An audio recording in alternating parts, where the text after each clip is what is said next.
Seré breve porque no quiero robarle tiempo a la tertulia en la que estoy seguro se presentará una imagen más amplia de la personalidad de Andreas Faber-Kaiser.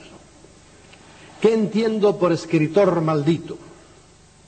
Un escritor maldito es un autor que no les interesa a los grandes editores, es decir, a los comerciantes de la letra impresa, a los que no les importa mucho el contenido del libro y sí el dinero que les pueda producir. No les interesa y además le tienen miedo. No les interesa porque no les va a dar dinero y le tienen miedo porque les puede traer problemas con las autoridades civiles, militares o eclesiásticas. Y esto podría redundar en sus finanzas, que en fin de cuentas es la parte más importante de su empresa cultural. Un escritor maldito es un autor que no escribe bobadas para el consumo del marujerio, que compra lo que anuncia la televisión. Un escritor maldito es alguien que desesperadamente y con mucha frecuencia en solitario trata de desentrañar el fantástico enigma que se llama vida. Un escritor maldito es un ser molesto para las autoridades, porque pone a la gente a pensar, y las autoridades prefieren que las gentes no piensen, porque así seguirán ciegos ante sus injusticias y mentiras y continuarán dándoles borreguilmente el voto. Un escritor maldito es alguien que no escribe novelas porque se ha dado cuenta de que la existencia de cada hombre es una pura novela y de que la vida concreta de la mayoría de los humanos supera con mucho la imaginación de los novelistas. Un escritor maldito es un filósofo que se rebela contra los grandes mitos y contra las tradicionales patrañas religiosas, sociales y pseudocientíficas, y por eso los espíritus de mente cerrada, aun con títulos universitarios, los ven como enemigos de la sociedad. Un escritor maldito es un buscador de misterios, un ser que no se contenta con las explicaciones oficiales a tantas incógnitas como nos rodean. Un escritor maldito es de ordinario un idealista y por lo tanto un mal comerciante y a veces un pésimo comerciante, y por eso los mercachifles de la letra impresa se aprovechan de él y le roban todo lo que pueden. Indudablemente el querido Andreas era un autor maldito porque cumplía todas estas condiciones, algunas de una manera eminente. Era rebelde por naturaleza, era librepensador, era independiente y no quiso nunca acogerse al cobijo fácil de alguna institución que le pusiese un arnés a su pensamiento. Era un audaz buscador del misterio y por eso se metió solo en las selvas del Amazonas y por entre las perdidas islas del Pacífico. Era profundo y le inquietaba el porqué de la vida humana y hasta de un posible más allá, pero no admitía las infantiles explicaciones que a estos temas fundamentales le dan los diferentes credos religiosos. Coincidíamos ambos en considerar a la raza humana como dependiente de otros seres más inteligentes que desde las sombras y de una manera disimulada, valiéndose de testaferros humanos colocados en puestos de poder, la gobiernan y la usan para unos fines que nos son totalmente desconocidos. Y sin habernos puesto de acuerdo, coincidieron en el tiempo la salida de su libro El muñeco humano y del mío La granja humana, en las que por caminos diferentes llegamos a la misma conclusión. La conclusión de Charles Ford, de que la raza humana pertenece a alguien que no es precisamente el Dios cristiano. Ambos libros pasaron prácticamente inadvertidos. El suyo, publicado por una pequeña editorial, a pesar de ser muy superior a otros que obtienen gran publicidad, no encontró eco en los medios de comunicación, más atentos a los cambios de pareja de las vedettes y a las mentiras cotidianas de los políticos. El mío, publicado por Plaza y Janés, fue retirado rápidamente del catálogo, a pesar de haber necesitado de una rápida impresión que por cierto fue hecha sin mi permiso e impagada por la tramposa editorial. Y aquí quiero hacer un paréntesis para los que dicen que nosotros nos enriquecemos con estas cosas. Primero, el que quiera vivir de lo que escribe, no sé, tiene que pedirle mucho a Dios, porque vivir hoy de lo que se escribe es totalmente imposible. Pero miren, yo hoy día, por ejemplo, dicen, si cobramos porque vamos a algún programa de televisión. Sí, hoy día yo ya me he cansado y estoy harto de que solo cobren los bailantes y los cantantes. Cantidades astronómicas cuando los programas culturales todos son gratis. De modo que ahora me llaman a mí de cualquier televisora, cualquier emisora. Yo hago muchas excepciones, por ejemplo, hoy estar aquí, ¿verdad? Y muchas otras. Pero me llaman de alguna televisora y digo descaradamente, ¿pagan o no pagan? No, no pagamos un programa cultural, pues llamen a su abuela. Ya estoy cansado de que solo los bailantes y además unas cantidades astronómicas les pagan. Y uno va a decir todo lo que le ha costado. Yo he cruzado el Atlántico, mi mujer lo sabe, creo que son 86 veces. 86 veces he cruzado el Atlántico buscando estas cosas y quieren que se las regale uno. Yo me cansé ya y por eso cobro y lo digo tranquilamente. Y además quiero rebelarme contra una frase que creo que es terrible del Evangelio, que ha hecho mucho daño, nos ha metido muchos complejos. Bienaventurados los pobres. Yo a esa frase, con mi cerebrito, digo, a quien sea, hay poco tiempo, si me aplauden, como lo van a tener que hacer muchas veces, por eso es mejor que no. Yo a esa frase me rebelo contra ella y digo, Señor, a los pobres siempre los ha partido un rayo. Por eso vamos honestamente, sin pisar a nadie, sin piratear encima de nadie, vamos a hacer dinero, porque con el dinero, señores, y el que no lo haga así es un memo, con el dinero lo que ustedes pueden hacer es comprarse la libertad, que es lo que yo trato. En cuanto al fenómeno ovni, Faber-Kaiser no se quedaba en las ramas porque no tenía el prurito del cientifismo que aqueja a tantos de los llamados ufólogos, ni temía relacionar sus modernas manifestaciones con las innumerables que ha habido a lo largo de la historia humana. Y no solo las relaciones, sino que las relacionaba, sino que las identificaba, incluyendo entre ellas muchas de las visiones y apariciones a las que erróneamente la humanidad les ha dado una connotación de sobrenatural o divino. Cito sus palabras. La lista de tales avistamientos en todo el mundo y en todas las épocas prueba que la actuación y la intervención de una o varias inteligencias, fíjense bien que él hacía una cosa que no hacen la mayoría de la gente que habla de los ovnis, los extraterrestres. ¿Cuáles de ellos? ¿Por qué? Porque hay una enorme cantidad de extraterrestres, o ya de donde vengan, no me interesa eso ya. Y por eso hay que saber distinguir y por eso hay que caer en la cuenta de su enorme disparidad en la manera de actuar, de modo que intervención de una o de varias inteligencias distintas a la nuestra forman parte integrante y continuada de la historia de la humanidad. Siempre han estado ahí. A la que añade Andreas en otra parte, comparando y relacionando entre sí los datos que la historia nos ofrece, se llega a la conclusión de que bajo el disfraz de la divinidad, otras razas cósmicas vienen empuñando desde siempre las riendas de nuestro destino en un juego que el ser humano, siendo elemento clave del mismo, solamente es capaz de atisbar, sin llegar a comprender ni su real dimensión ni su significado. Esto es la clave de todo. Y yo hace años que he dicho, somos peones en un ajedrez de gigantes. Ahora nos han dicho que somos los reyes de la creación y no lo hemos tragado. Personajes, sigue Andreas, personajes como Jesús de Nazaret, Buda, Mahoma, Carlomagno, Hernán Cortés y tantos otros pierden su carisma individual, divino o heroico para mostrarse como simples piezas en el engranaje de una descomunal manipulación planetaria. Esto es el eje de todo. Esto es el fondo del fenómeno. Y el que no entienda esto anda por las ramas y se va a entretener con los casitos. Y los casitos van a seguir sucediendo. Termina aquí la cita.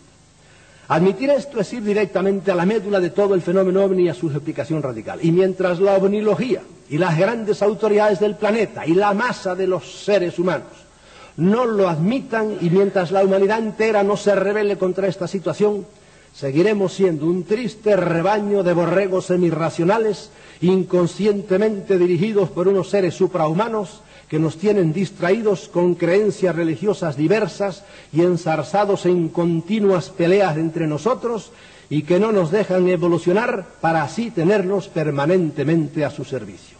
Admito que los hay positivos, sí, pero de los gente buena yo nunca me he defendido, yo me defiendo de los que me quieren fastidiar. Naturalmente, las grandes autoridades del planeta, que sin darse cuenta son los testaferros de estas inteligencias suprahumanas y los cumplidores inconscientes de sus estrategias, están interesadas en que las cosas sigan igual y en que la humanidad no se entere de la gran verdad, porque ello supondría el fin de sus posiciones de privilegio. En mi libro La Granja Humana yo pongo un ejemplo que no lo pone aquí Andreas. Hitler, estudien la vida de Hitler, y era un títere, era un gran contactado de lo que le decían los de arriba. Y así hizo lo que hizo, engañado. Esta es en el fondo la razón de todo el encubrimiento y de todo el secretismo que reina en torno al fenómeno ovni, y a la explicación de todo el enorme esfuerzo que las altas autoridades mundiales llevan haciendo durante algo más de 40 años para que la humanidad siga ignorando la presencia de otras inteligencias no humanas en nuestro planeta.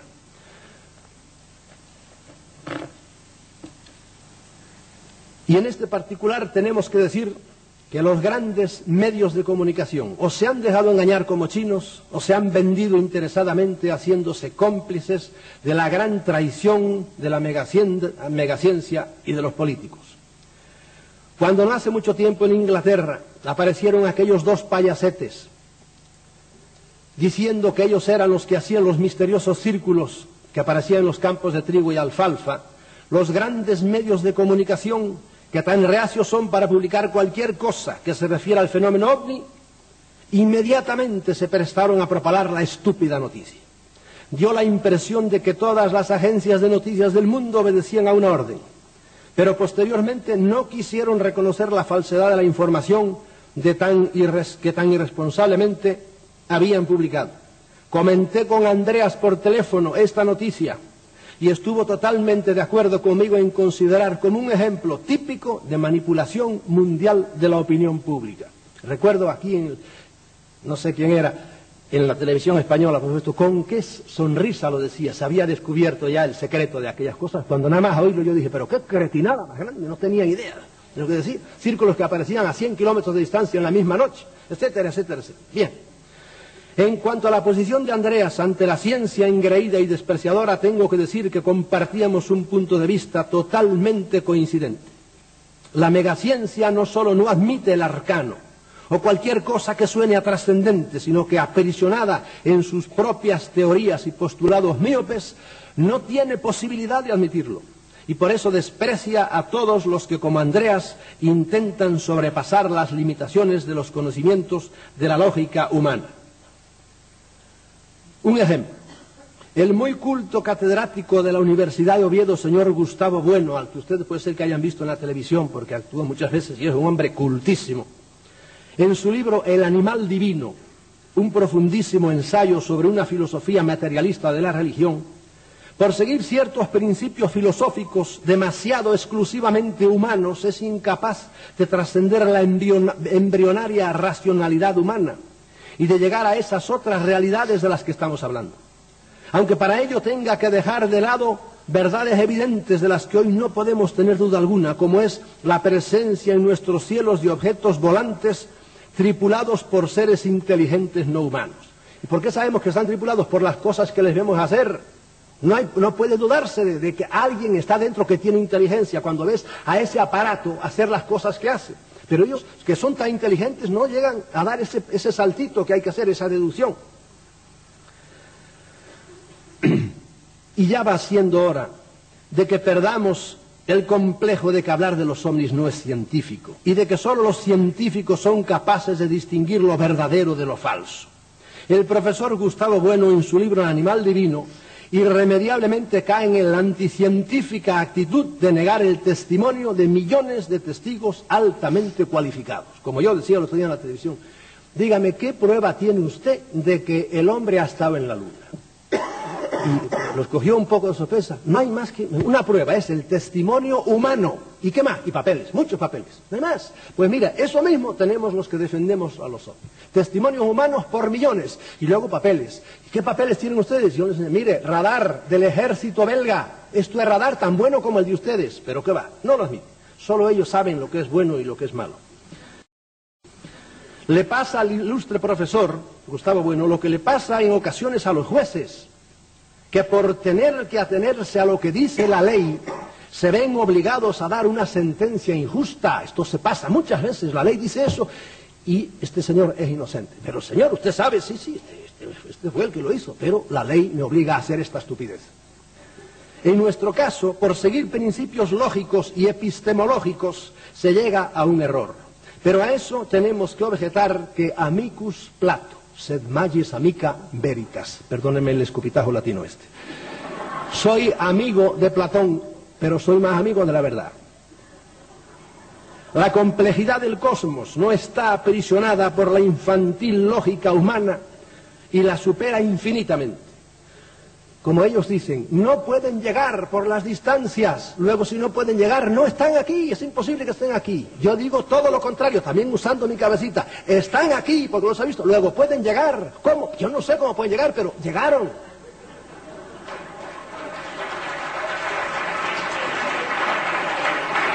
Por eso, los libros de Faber-Kaiser, Las nubes del engaño o El muñeco humano, siendo acientíficos, no anticientíficos, sino acientíficos, usan su cabeza al margen un poco de la metodología científica, van mucho más lejos y están más cerca de la verdad que los libros que algunos escriben para negar la existencia de los ovnis, o los escritos de algunos ufólogos científicos que no se sabe si van o vienen y que no tienen ni idea de dónde está hoy la esencia de la investigación del fenómeno ovni. Mire, hoy el fenómeno ovni ya no es, a mí ya no me interesan, por supuesto, ni los avistamientos, ni los aterrizajes, ni siquiera si hay hombrecitos guardados, que hay cientos de ellos, ¿verdad?, guardados en frío, en esta base, en la otra, eso ya no me interesa. Mire, hoy el fenómeno ovni es un fenómeno, primeramente, de política, es de alta política.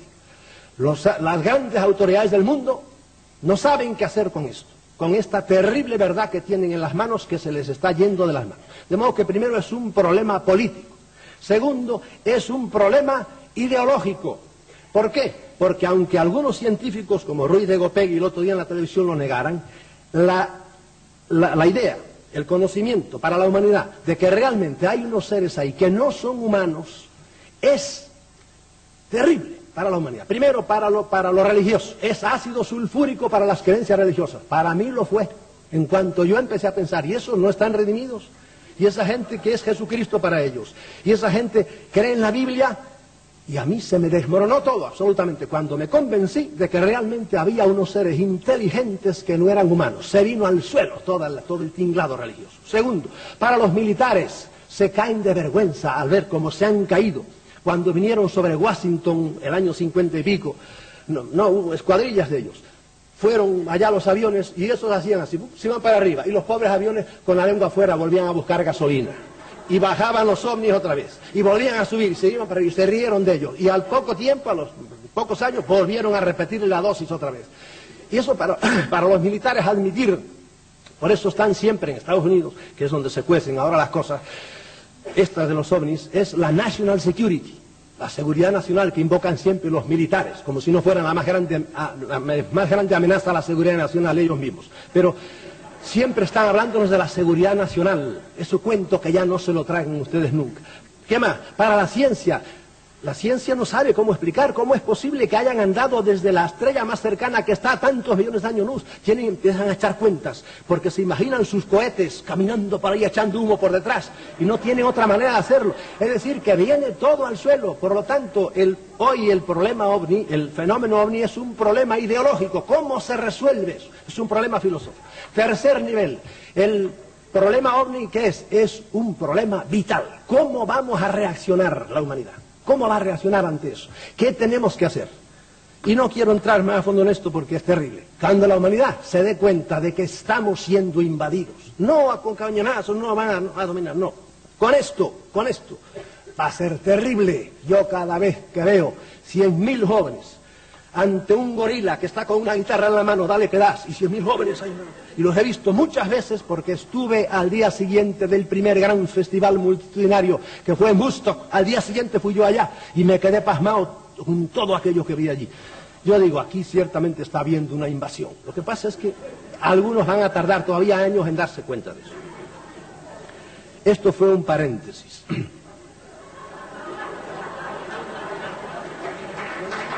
Y como ya solo me queda una página y media, de modo que tranquilícense. Como dijimos al principio, los autores malditos escriben de lo que otros no se atreven. Ponen el dedo en la llaga y van a la raíz de los problemas y a los problemas radicales. Y por eso son molestos para las autoridades. Estas odian los problemas porque pueden sacar a la luz secretas verdades que tienen el poder de alborotar al pueblo y poner en peligro sus puestos de privilegio. Y yo tengo que decirles honradamente que yo ya no creo en las autoridades. No creo, no en las pequeñas pueden ser honestísimas, pero las grandes autoridades, cuanto más arriba, menos creo en ellas. Y en las altísimas, de ninguna manera. Ni las militares, ni las civiles, ni las judiciales, ni ninguna. ¿Por qué? Porque a mis 71 años, yo he llegado a esta cosa. Para llegar en puestos muy altos, tienes que estar o llegar corrupto o si no te van a corromper allá arriba. Pero si eres un hombre honesto, o te decapitan por el camino o no puedes llegar arriba, o te matan cuando estás arriba. Y es así. Y yo que he vivido en muchas naciones diferentes y he visto realmente las interioridades de la política y de la Santa Madre Iglesia, pero qué verdad, qué cosa más terrible. ¿Quieres ver si un hombre realmente es un hombre que ha evolucionado y que tiene una columna vertebral como tiene que tener? Dale poder. Déjalo y vuelve al cabo de 2 años. Y probablemente lo encontrarás inflado como un sapo. Ya se cree alguien. Tenemos los grandes ejemplos aquí en nuestra patria. Autoridades civiles que empezaron diciendo esto. ¿Cómo les hace? Autoridades económicas, autoridades militares. Todo el mundo está pringado. ¿Y por qué? Porque es que es terrible. Y es que las autoridades son malas. No es el que el poder las corrompe. Es un ácido que poca gente tiene la capacidad de aguantarlo y de digerirlo. Y por eso yo, honradamente, de las grandes autoridades no me fío un pelo. Este es otro paréntesis. Murió Andreas y los grandes medios de comunicación, tan atentos a las payasadas de los políticos y de los famosos, no dijeron nada.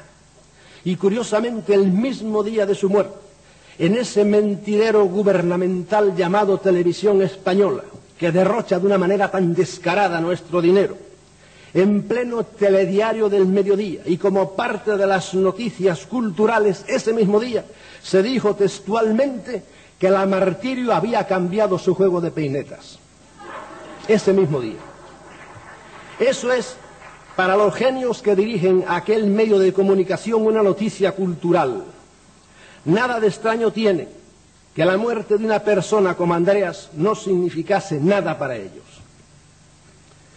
Y las páginas de los grandes diarios dedicadas a la cultura, que con tanta frecuencia nos dan noticia cumplida de pintores mamarracheros o de rockeros antisociales cargados de cocaína, que yo sepa, no tuvieron una palabra para glosar las ideas de un hombre como Andreas. Y es que las ideas fundamentales de Andreas iban a contrapelo de las tradicionales de esta sociedad. A lo mejor, no sé, el diario de Vitibudino, en la provincia de Salamanca o por ahí alguno, dijo algo, pero los grandes diarios no dijeron, que yo sepa, no dijeron nada, están atentos a otras cosas. Yo me quedo pasmado viendo cómo la gran prensa en el mundo entero se ha dejado engañar o ha sido comprada por las grandes y tenebrosas autoridades que rigen este planeta para ignorar sistemáticamente todo aquello que pueda hacer despertar a la humanidad. No solo en esto, poquito, sino en muchas otras noticias en cuanto pueden hacer despertar a la humanidad a esta gran verdad de que nosotros somos una granja. Es bárbaro. Te encontrarás con los militares como yo me los he encontrado. Científicos engreídos, militares abusadores y prepotentes, políticos mentirosos y rateros, y eclesiásticos fanáticos y fanatizantes eran 4 tipos de personas especialmente detestadas por él. Y sus ideas chocaban frontalmente con las defendidas por estos 4 estamentos de la sociedad. Sus ideas molestaban a los científicos porque cuestionaban algunos de sus postulados y sobre todo cuestionaban el servilismo y la gran traición que la megaciencia le ha hecho a la humanidad, al ponerse al servicio de la paranoia militar y belicista. Los grandes genios de la humanidad, inmediatamente vienen los militares o los agarran, y algunos se han retorcido. Por ejemplo, no quiero caer en ejemplos ahora. Al principio de la bomba atómica hubo científicos que dijeron no y se fueron, pero otros siguieron trabajando con ellos. La mayor parte de la humanidad no estaría tan atrasada como está si los grandes cerebros científicos hubiesen puesto tanto empeño en mejorar las condiciones de vida de los pueblos como lo pusieron en fabricar armas sofisticadísimas o bombas atómicas o secretas y terribles armas químicas y bacteriológicas. ¿Cómo es posible que en un planeta con tan enormes océanos haya millones de personas que llevan una vida miserable por falta de agua? Es posible porque la megaciencia, en vez de haber dedicado sus conocimientos y sus esfuerzos a descubrir métodos fáciles y baratos para desalinizar el agua del mar, que es una cosa que se puede hacer con el dedo meñique, se ha puesto al servicio de los militares para realizar tareas mucho más difíciles, mucho más costosas y sobre todo mucho más perjudiciales para la humanidad, como es la fabricación mediante la tecnología más avanzada de un armamento capaz de destruir a toda la humanidad. Esta es la gran traición de la megaciencia. Andreas era especialmente sensible a este tema, del que hablé con él en más de una ocasión. Su antimilitarismo era radical. El abuso de los grandes y de los prepotentes, de los que no dejan crecer, ni opinar, ni siquiera defenderse a los demás.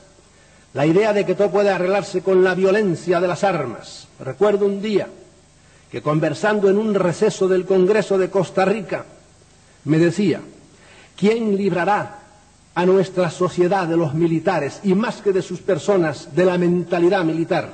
Eso de que no podamos vivir sin tener grandes ejércitos y estar amenazándonos unos a otros. Y recuerdo que me adujo de memoria la cantidad de dinero que en el presupuesto de aquel año el gobierno español iba a dedicar a las Fuerzas Armadas. ¿Qué diría en la actualidad si supiese que la colaboración española para la fabricación del caza europeo es de 800.000 millones de pesetas? Usted no tiene idea de lo que es ese dinero. Y que cuando esté fabricado, cada uno de esos aparatos nos va a costar 7.000 millones de pesetas. Aviones que el mejor uso que se pueden tener es pudrirse sin que hayan servido para nada. ¿Por qué en vez de comprar hace unos años 70 aparatos, no sé si F-14 o F-16, con un precio que sobrepasó los 500.000 millones de pesetas, no se compraron solo 50 en vez de 70 y hubiese sido más que suficientes? Y con el dinero sobrante se hubiesen podido comprar 2.000 aviones y helicópteros para apagar incendios forestales. La de los incendios es una verdadera guerra en la que salimos derrotados todos los años, y no las guerras hipotéticas de los estrategas militares. Para estas gastamos todos los años miles de millones. Vamos a comprar ahora, creo que son F-18, otros 70 o algo por el estilo. Y en cambio, para aquellas que sí son reales, los incendios forestales, por ejemplo, hay solamente unos cuantos aviones viejos. Los carísimos y velocísimos F-16 y F-18 solo nos servirán para cuando nos invadan los portugueses. Pero para apagar incendios no sirven los F-18. Van demasiado rápidos. Hoy, en nombre de Andreas, repito aunque mi voz resuene en el desierto, ¿quién nos librará de la mentalidad militar? A la humanidad, no solo a nosotros. ¿Quién logrará que todo el dinero que en el presupuesto se dedica cada año a inútiles ejércitos se dedique a algo que sea realmente útil a la sociedad? Y decir que en el mundo entero, naciones que tienen un presupuesto misérrimo, la mitad del presupuesto es para lo militar. Andreas pensaba así, y lo decía, y lo escribía. Y por eso era un escritor maldito. En cuanto a las creencias religiosas, Andreas era también radical. Creo que nuestra amistad se originó con nuestra coincidencia en esto. Para él, respetando la libertad de cada persona a creer en lo que quisiera, la mayoría de las creencias religiosas eran un arnés para la inteligencia y sobre todo aquellas que se refieren al más allá. Conociendo mi pasado jesuítico y mi manera de pensar actual, cuando aún no nos conocíamos me invitó a escribir una serie de artículos en su revista Mundo Desconocido, titulada aquella serie Uso mi propio cerebro, en la que yo describía cómo había sido la metamorfosis de mis ideas religiosas. Y fue entonces cuando me sugirió que escribiese un libro titulado De jesuita a hereje. El libro está escrito hace tiempo ya, pero mi exceso de movilidad no me ha permitido sentarme a retocarlo. A Andreas, distando mucho de ser un creyente, le intrigaba mucho la figura de Jesús de Nazaret, al ver su enorme influjo en la historia de los 2 últimos milenios, y fruto de esta curiosidad fue su libro Jesús vivió y murió en Cachemira, por el que, como era de esperar, sufrió acerbas críticas de los creyentes. Indudablemente hace falta mucha valentía y mucha audacia para atreverse a enjuiciar de una manera tan diferente a un personaje tan respetado, por el que muchos están dispuestos a dar la vida o a quitársela a otros. Pero ya es hora de que nos atrevamos a enjuiciar libremente y sin miedos a un personaje que, si bien ha tenido en la historia de la humanidad una enorme influencia, esta dista mucho de ser todo lo positiva que los historiadores creyentes nos han hecho creer.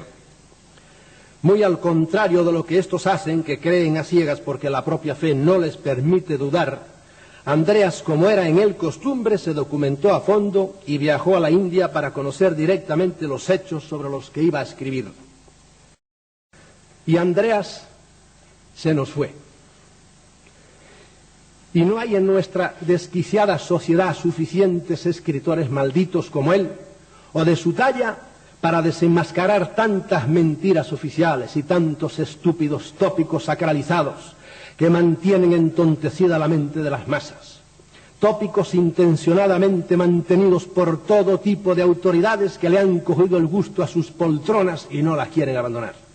En toda sociedad hay siempre muchos síndromes tóxicos, que pueden llamarse promesas electorales, dogmas religiosos, principios jurídicos, fondos reservados, seguridad nacional, patriotismo sagrado, secretos sumariales, postulados científicos, venerables tradiciones y toda una serie de nombres rimbombantes que siempre estarán necesitados de algún autor maldito que se atreva a hablar de ellos y a dejar al descubierto la podredumbre o la estupidez que encierran, aunque con ello probablemente se va a jugar la vida también.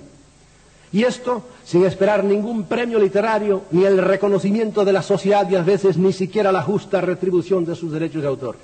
Andreas se nos fue y no habrá ninguna autoridad que le dedique alguna calle o plaza, porque para eso hay que ser general o político, y Andreas repudiaba ambas profesiones. Andreas se ha ido. ¿A dónde? No lo sé. Eso solo lo saben los fanáticos religiosos. Dediquémosle nosotros un aplauso caluroso a este gran hombre y gran amigo que se nos fue.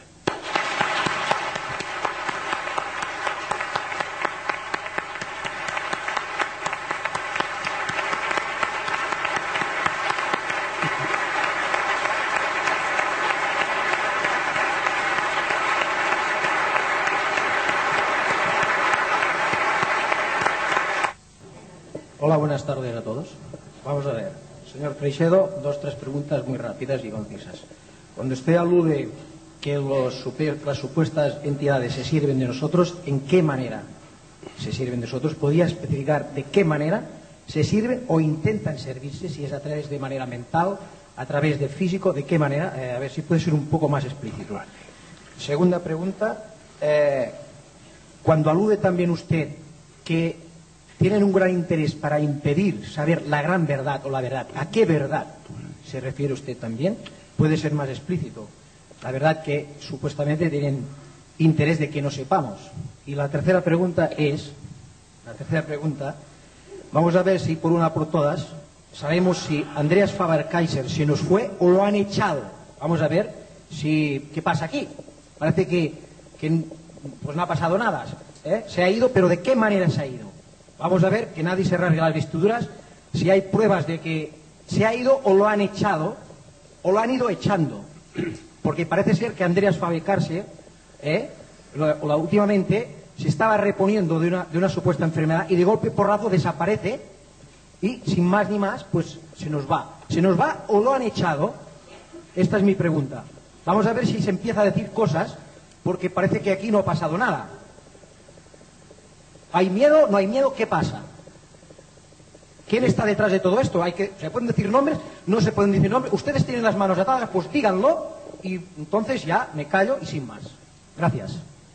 Bueno, pues vamos a ver. Primero, intentar brevemente, porque voy a ser muy breve en las contestaciones a una cosa larguísima, es muy difícil. Primero, ¿de qué manera se aprovecha? No se olviden de lo que les dije antes. El que crea hable de los extraterrestres y los ponga a todos en un bando, está perdido. ¿De qué manera? Pues unos se aprovechan de una manera y otros se aprovechan de otra. Cuando vienen, por ejemplo, y dejan sin luz a toda una nación entera, como hicieron con Honduras, y a la mitad de Nicaragua, en ese momento esos querían fuerza eléctrica. ¿Para qué?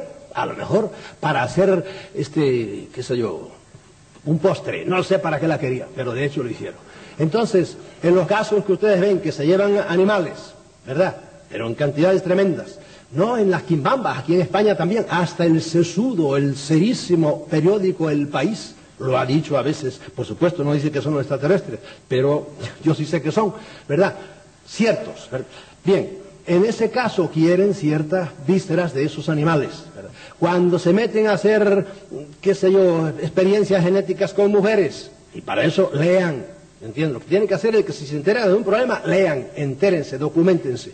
Pues quiere decir que otros están haciendo experiencias genéticas. Cuando se comunican con tanto contactado que de repente le dicen, para mí, con la mayor parte, están jugando con esas pobres gentes. Cada uno hace lo que quiere, ¿entiendes? Algunas son cosas puramente físicas y otras cosas son puramente psíquicas. La mayor parte son psíquicas. Y de eso hay una enorme abundancia de documentos, una enorme. El que no lo conozca, pues que empiece a documentarse. Segundo, ¿de qué verdad se trata? La verdad fundamental hoy día, como les dije, es hasta qué grado los gobiernos de este mundo, y al decir gobiernos no me refiero solo al norteamericano, el gobierno inglés está también completamente metido en esto, y los gobiernos de 6, 7, 8, 9 naciones, por ejemplo, los australianos están muy metidos en esto también, porque allí han trabajado de una manera especial. Claro, ustedes, ¿y cómo han trabajado? Mire, en el medio de Australia, y esto no es que lo haya sabido ahora, por cosas que he sabido muy recientes en Puerto Rico, las sabía desde hace mucho tiempo. En Australia, en el medio de Australia, hay unas cavernas hechas probablemente eran inicialmente naturales, pero luego hay kilómetros de cavernas hechas por la Rand Corporation, etcétera, en el centro de Australia, en un sitio que se llama Pine Gap, y ahí se hace de todo. Y ahí probabilísimamente también es otra área 51 de las muchas que hay en el planeta. ¿Por qué digo yo esto? ¿Qué verdad es la que está detrás de todo esto? ¿Hasta qué punto las autoridades del mundo, que no son solo de una nación, están sabiendo primero lo que pasa y están de acuerdo con ellos y están en tratos con ellos? Eso, hay mucha gente que se pone nerviosa todavía al oírlo, pero eso es así. Yo hoy no tengo duda ninguna de eso, ninguna. Por ejemplo, si ustedes me preguntan, ¿pero usted sabe si realmente ha habido estrellamientos? Me juego la vida ahora aquí mismo, a que ha habido no 1, ni 2, ni 3, ni 4. Y ahora cuando algunos por fin, después de 40 años, empiezan, caramba, Roswell. Señor, Roswell es uno de los primeros, pero después de Roswell los hay. De Roswell, por ejemplo, de los hombrecitos que cayeron, no queda nada porque se estrelló el aparato y se disolvió y además lo encontraron mucho más tarde. Pero de otros, como el de Spitsbergen, hoy tenemos lo que dijeron los doctores, te dicen la altura que tenían, cómo era la dentadura, etcétera, etcétera, totalmente diferentes a los de Roswell. Y de los de Aztec sabemos perfectamente cuántos eran 14 hombrecitos, cómo estaban tumbados, qué les hicieron, a dónde los llevaron, etc. Hay gente que todavía se pone nerviosa ante eso. Yo de eso ya no tengo duda ninguna, pero eso ya no me interesa, porque eso estoy convencido de eso, sino hasta qué punto las autoridades saben esto, hasta qué punto han hecho una especie de trato con ellos, hasta qué punto nos han traicionado. Este es el problema. Y a mí más que eso me interesa cómo yo voy a reaccionar ante esto y la humanidad cuando esto salga a flote. Lo que pasa es que hay gente que tardará años todavía en convencerse, en si lo echaron o no lo echaron.